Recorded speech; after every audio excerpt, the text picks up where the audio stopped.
আসসালামু আলাইকুম। ৯টা বেজে ৩০ মিনিট।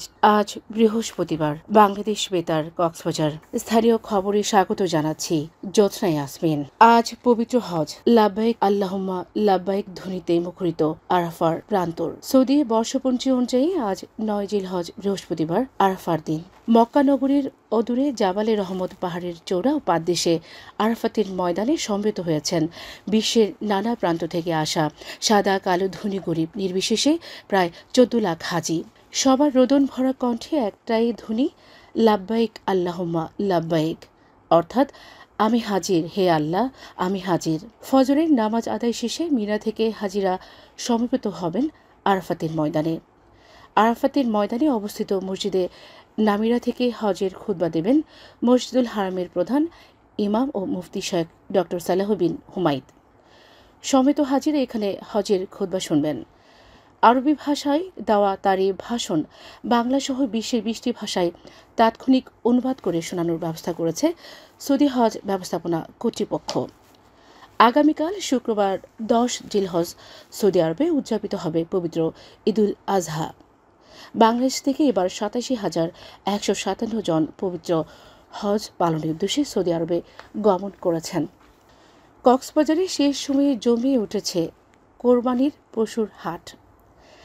সড়কের উপর পশুর হাটগুলোতে যানজট নিরসনে হিমশিম খাচ্ছে আইন শৃঙ্খলা বাহিনীর সদস্যরা।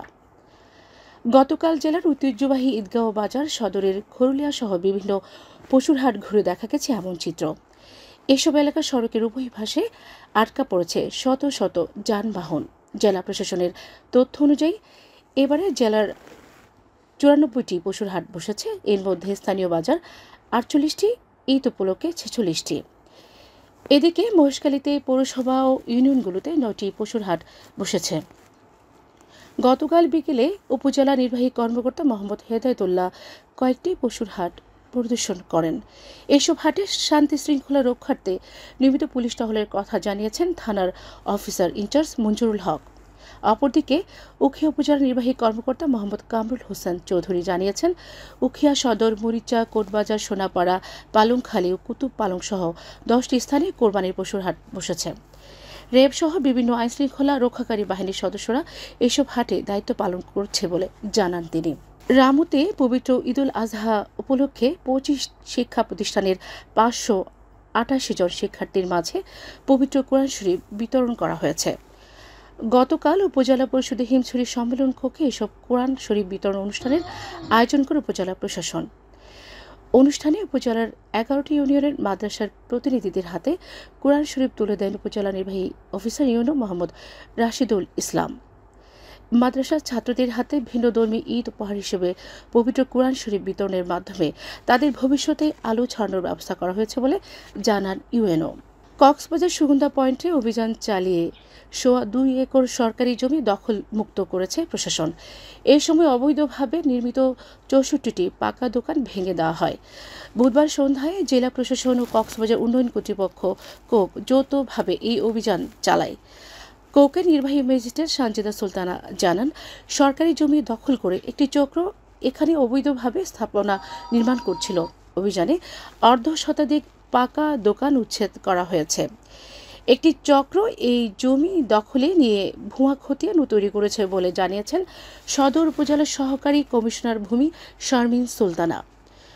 কক্সবাজারকে একটি পরিকল্পিত নগরী হিসেবে গড়ে তুলতে হলে কোনো প্রকার অনুমতিবিহীন বা অবৈধ ভবন স্থাপন করতে দেওয়া হবে না বলে হুঁশিয়ারি দিয়েছেন সদর উপজেলা নির্বাহী কর্মকর্তা নীলফা ইয়াসমিন চৌধুরী। কক্সবাজারে জেলা পুষ্টি সমন্বয় কমিটির সভা অনুষ্ঠিত হয়েছে।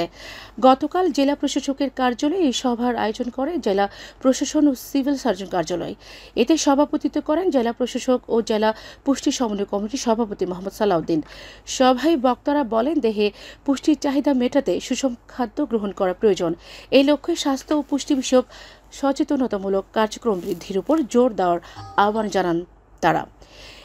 এ সময় সিভিল সার্জন ও জেলা পুষ্টি সমন্বয় কমিটির সদস্য সচিব ডাক্তার মোহাম্মদুল হক, অতিরিক্ত জেলা প্রশাসক ইমরান হোসাইন সচিব সহ অন্যান্যরা বক্তব্য রাখেন।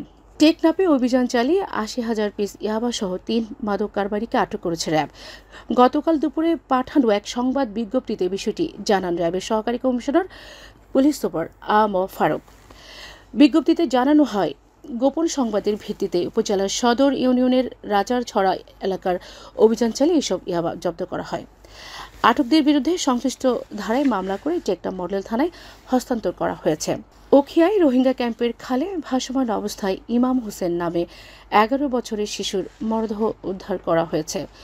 গতকাল বিকেলে বালুখালী রোহিঙ্গা ক্যাম্পের খাল হতে শিশুর লাশ উদ্ধারের বিষয়টি জানিয়েছেন উখিয়া থানার অফিসার ইনচার্জ মোহাম্মদ আরিফ হোসাইন। গত 1 জুন ইমাম হোসেন গোসল করতে বের হয়ে নিখোঁজ হন। আবহাওয়া এখন জানিয়ে দিচ্ছি, বাঁকখালী নদীর মোহনা সংলগ্ন এলাকার সামুদ্রিক জোয়ার ভাটার সময়সূচি।